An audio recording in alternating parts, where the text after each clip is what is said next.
Hi, I'm Casey Coons, librarian at the Moon Library at the SUNY College of Environmental Science and Forestry.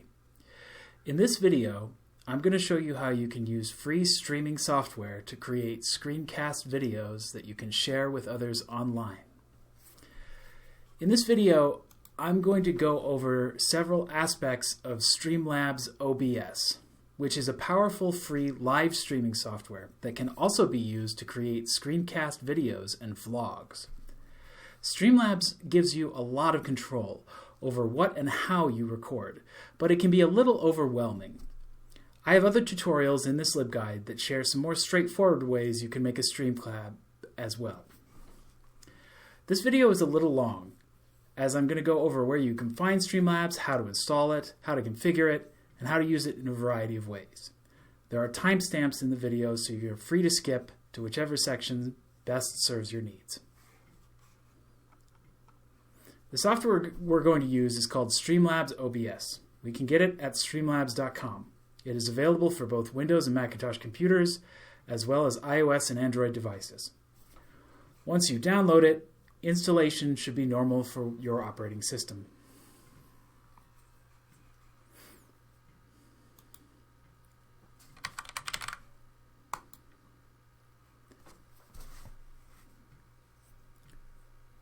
The first time you load Streamlabs, you'll be asked to set up a number of features. Most of these pertain to the principal use of this software, that is, live streaming on a service like Twitch or YouTube. As we're going to be using the software to make a recorded video, we can skip these prompts. So, skip this, start fresh, skip this, and then we're done. Now, if we want to configure those things later, it's an easy thing to do in the settings of the application. Before we can get started, though, there's one more step that I recommend. Streamlabs installs a bunch of audio sources when you first set it up the first time, and these can frequently be a little glitchy and can get in the way of what you want to do. You can see these audio sources bouncing in the Mixer tab here. So what I do when I start up Streamlabs for the first time is I click this gear for each of these audio sources, and then I choose to remove them.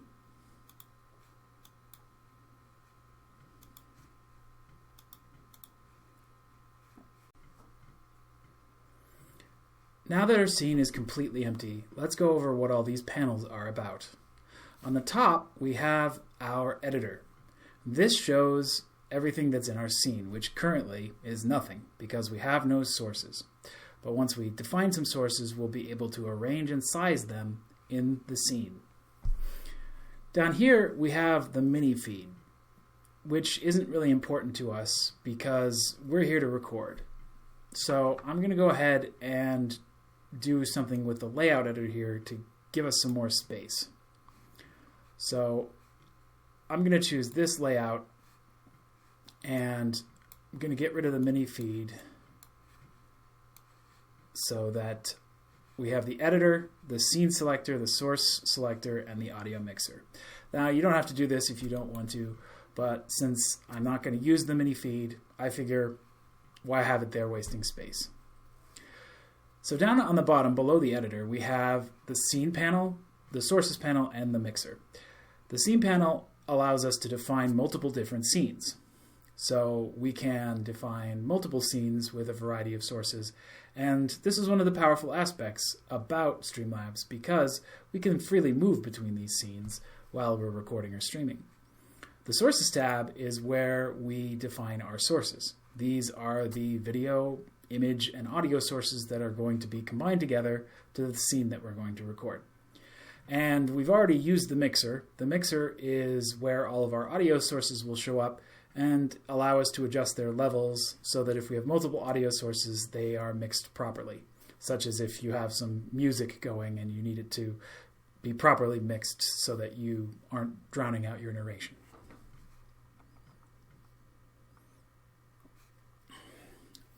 For our first scene, I'm going to show you how to set up for a screencast style video. Screencasts can be used to share a presentation online, demonstrate a piece of software, or how to navigate a website. You can also enhance an audio presentation with images in a slideshow or even a simple film loop. As I want to share my screen, I'll set up a screen source as the first source in my sources list here. I do that by clicking the plus icon in the sources panel, and this opens this dialog box, this add source dialog box. Now there's a couple ways that I could capture my display. So if I wanted to present something that was just part of a single application, like I just wanted to present something that was in Google Chrome or just a PowerPoint presentation, I could use the window capture and I could capture that window. And that would have the advantage of not getting my taskbar and some other things, and it might lead to a cleaner video. But it's often the most convenient to set this to a display capture. This is just going to capture everything that's on my monitor. So no matter what application I have open or what I'm doing, it's going to capture it. So I'm going to add the display capture. I'll leave the name as display capture because that makes sense. And if you're like me and you have multiple monitors plugged into your computer, you'll need to choose the monitor that you want to capture. In this case, we're using the same monitor that we're currently looking at here. Now, now we have the display capture, and we can see I can move it around. I can resize it if I want to, if I wanted it to be small. It actually appeared exactly the way that I wanted, though. I wanted to fill the screen. And we're getting a bit of a infinite mirror effect because we're capturing the same screen that we're looking at. So apologies, that can be a little bit distracting. So now I've got my display capture, but I need to add my audio source because I want to provide a narration for my presentation. So to do this, I once again click the plus button, and now here I go and get an audio input capture. And you see this is for built-in microphones or USB microphones. We're going to capture the audio from my webcam because my webcam has a mic. And now that I've done that, you can see it has appeared on the mixer, and you can see the bars bouncing up and down, and that's a very good sign. That shows that we're actually getting audio. And I'm peaking, it seems, in the yellow area, and that's a good sign too. That's about where I want my narration to be, peaking between the yellow and the red. That's as much volume as we want, but we're not peaking. We're not going over the values there. So that's good. Now finally, I want my viewers to see my face while I do this presentation. That's a choice that you may or may not want to do, but I'll show you how to do it in case you do want to do it. So in this case, I once again add a new source, and this time I'm going to choose a video capture device, and you see the description. This includes built-in webcams, like in laptops, and Logitech webcams that you might plug into your desktop PC. So again, I don't really care what this is named. We'll call it the video capture device. And there I am. So now you can see me. You can see that we're using the webcam, and that looks good. Now here I really do have to do some scene composition because I don't want my video to be this big, and I don't want it to be up in the corner there. So I'm going to move it down here. And now I'm going to show you a pro tip here. This is kind of a little bit advanced, but you can see in my webcam video that there's kind of a lot of wasted space. So there's space to the left and right of me, and I've got a lot of headroom here, and I don't need to really be recording all that. I just want them to really sort of like see my face. So I can actually crop this webcam video window by holding Alt down on my keyboard and then adjusting these handles. So you see, like, I'm just cutting out certain pieces of the video here. Again, I'm holding Alt down on my keyboard as I drag these. And so you can see I was able to shrink my video, and now it's really just got me. I could even chop off some of my chest here because I don't need all of that, right? So I've got, now it's really just got my face. And I'll resize this a little bit and put it in the bottom there. So a final note about composing a scene like this. the order of the sources in your Sources tab shows how they are arranged on top of each other. So if you set up your sources like you set up your webcam first, for example, you might end up in a situation like this, where the webcam is actually underneath the display capture, and then it covers it up. So if that happens to you, all you have to do is drag this so that it's on top of the display, and then it'll be on top of the display in your scene. So once I've composed my scene to my liking, I'm pretty much ready to do my recording now. And I could do that if I wanted by clicking the record button down here at the bottom. But I don't want to do that exactly, because right now my scene has this infinite window effect because Streamlabs is open. And if I click record, that's going to be in my video. And I don't want my video to start with them seeing me furiously minimize this window. So what I'm going to do instead is create a hotkey that will allow me to start and stop recording even when Streamlabs is hidden. And to do this, I'll go down to the settings, which is the gear icon all the way at the lower left. And this will open the settings menu. And what I'm interested in here is the hotkeys.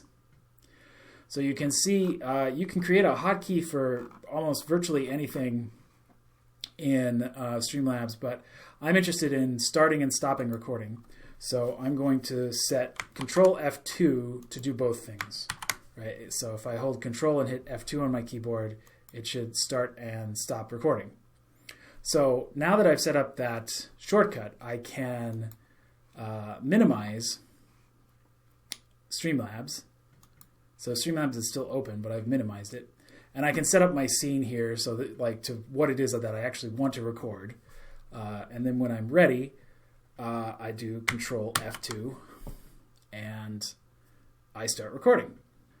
So as you can see, Streamlabs is quite powerful in that you can arrange different elements into a scene. In addition to your display capture, you can also add images, videos, other audio sources, and using the shortcuts or hotkeys that you define, you can quickly move between different scenes while recording.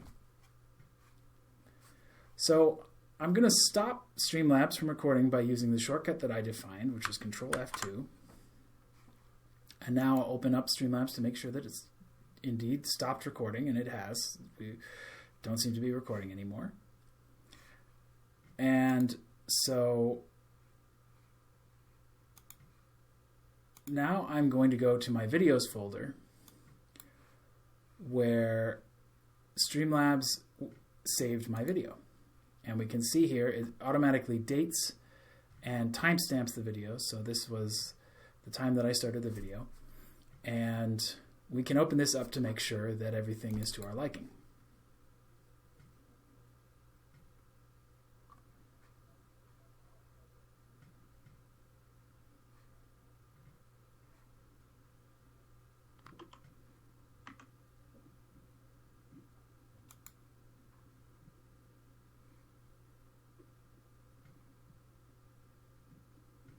So as you can see, Streamlabs is quite powerful in that you can arrange different elements into a scene. In addition to your display cap. So reviewing that, seeing that the audio captured and everything else is to my liking, I'm now ready with an MP4 file that I could upload to YouTube or Vimeo or any other video sharing service.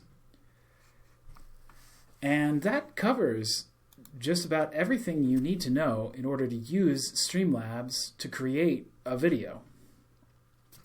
But I'm going to conclude by showing a couple of different scene configurations for different types of videos.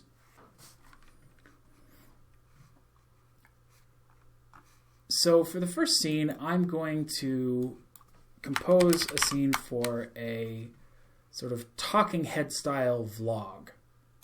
So here I don't need my display capture, but I still do want my video capture device. and I want my audio capture device, audio input device. I can see it bouncing there, so that's good.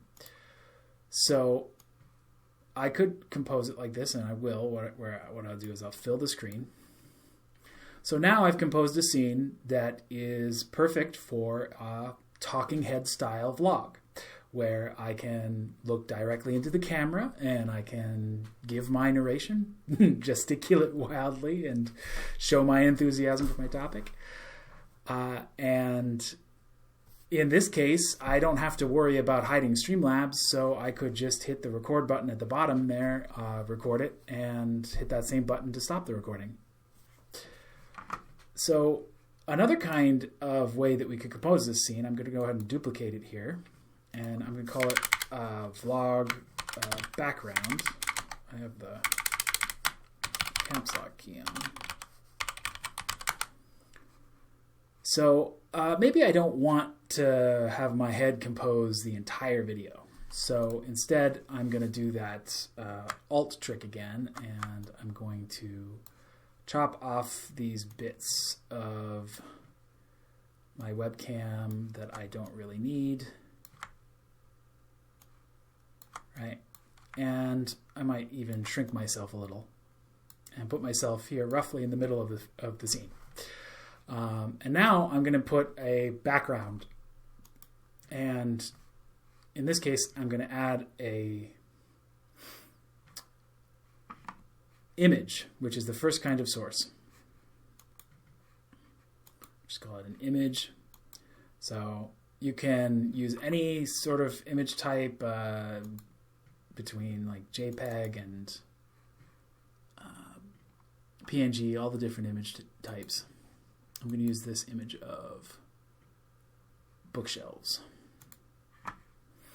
Now, here I've done the thing that I warned you about. My image is on top of my video capture, so I can just drag it to the bottom, and now my video capture is on top. My image also is quite large, and you can see that it's quite big, so I can actually shrink this down by just dragging it smaller and smaller and smaller until it gets to the size I want, and then maybe I'll drag this out again in order to fill up my frame. And maybe I'll put myself down at the bottom here. So this is another kind of scene that I could develop, one where I'm still a talking head, but I've put myself in a sort of a scene.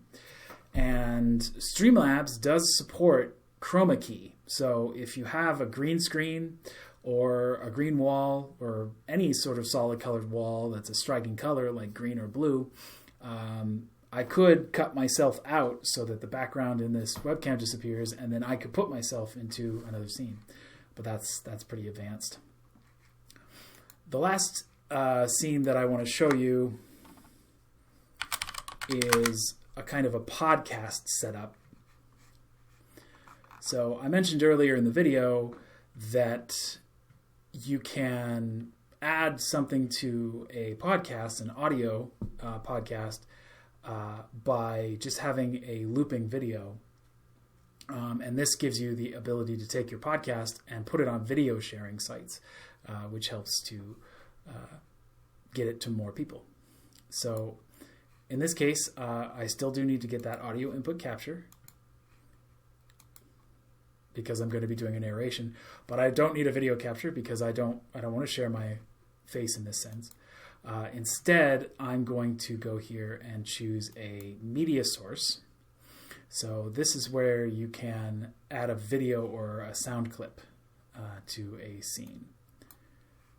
And I'll just call it media source. And now I downloaded a good film loop, so I will go and find it in my downloads folder. There it is. And I can resize this to, I want it to completely fill the screen, so actually I think maybe that's good.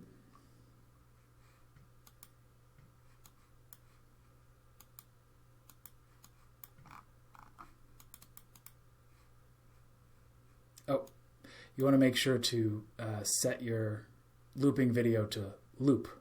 That was a good little glitch there.